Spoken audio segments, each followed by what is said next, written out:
దినం దేవుని వాగ్దానం. ఈ ఉదయకాలం ఈ వాగ్దానం అందరు బాగున్నారా? ఏ విషయంలో భయపడుతున్నారా?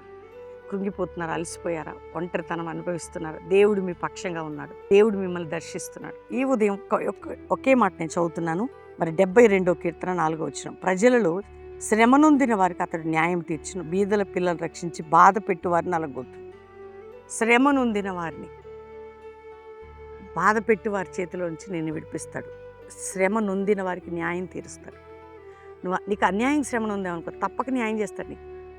మనుషులు నేను మోసం చేసి, అబద్ధాలు ఆడి, దొంగతనాలు నీ మీద వేసి, లేని పొంది వాళ్లే చేసి తప్పించుకునే ప్రయత్నాలు చేసి, ఏ విషయంలోనైనా ఎవరైనా, బంధువులైన, స్నేహమైన, బంధమైన, ఎక్కడ ఎవరు నీకు అన్యాయం చేసినా నీకు నీ బాధపడే నీకు న్యాయం చేస్తాను. ఎవరంటున్నారంటే నీకు న్యాయం తీరుస్తాను, బాధ నుంచి నిన్ను విడిపిస్తాను. వింటున్నారా? నీకు వ్యతిరేకమైన పరిస్థితులు అన్నిటి నుంచి విడిపిస్తాను. నిన్ను బాధ పెట్టి వారి శ్రమ నుండి విడిపిస్తాను. నీకు న్యాయము చేస్తాను. న్యాయం చేసే దేవుడు. అందుకే నీ పక్షంగా, నా పక్షంగా నీకు న్యాయము తీర్చేదను, నీ బాధ నుంచి విడిపించేదను. ధైర్యం తెచ్చుకో. ప్రార్థన చేసుకుందాం. తండ్రి, ఎంతమంది బిడ్డలు ఈ ఉదయం వాగ్దానం విన్నారో, రక్షణ లేని వారికి రక్షణ, రోగంతో ఉన్న వారికి స్వస్థత, అక్రమంగా, అన్యాయంగా, మోసంగా ఎవరైనా అబద్ధం కేసులు కొట్టివేయబడి న్యాయం తీర్చబడాలి.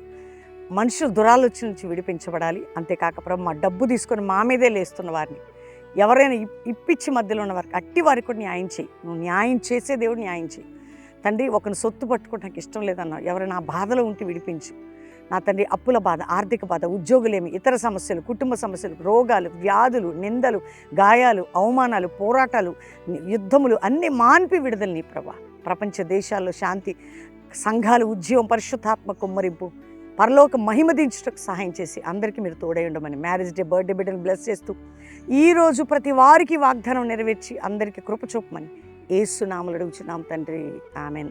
వాగ్దానం లైక్ చేసి షేర్ చేయండి. ప్రతి దినము కూడా మీకు దేవుడిస్తున్న చక్కటి మాటలు ఏంటో తెలుసా అండి?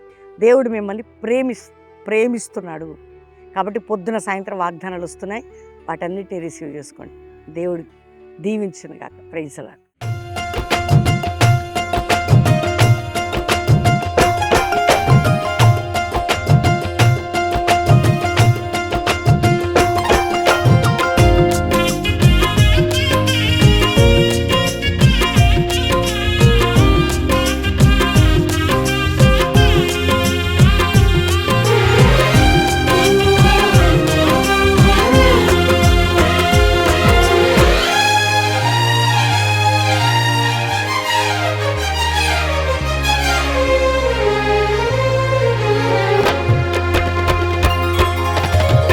ఉపవాస ప్రార్థనలో నీతో సహవాసం చేసేది. 50 దినాలు ప్రారంభించబడబోతున్నాయి. ఆగస్టు 27 ఉదయం 7 గంటలకి 14 సంవత్సరం ఉపవాస పండుగల ప్రారంభ సభ కల్వరి ప్రాంగణం బెల్లంపల్లిలో.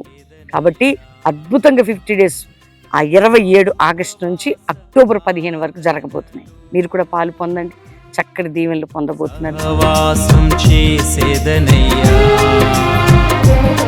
నా ఉపవాస ప్రార్థనతో నిన్ను నేను వెదికేదనయ్యా.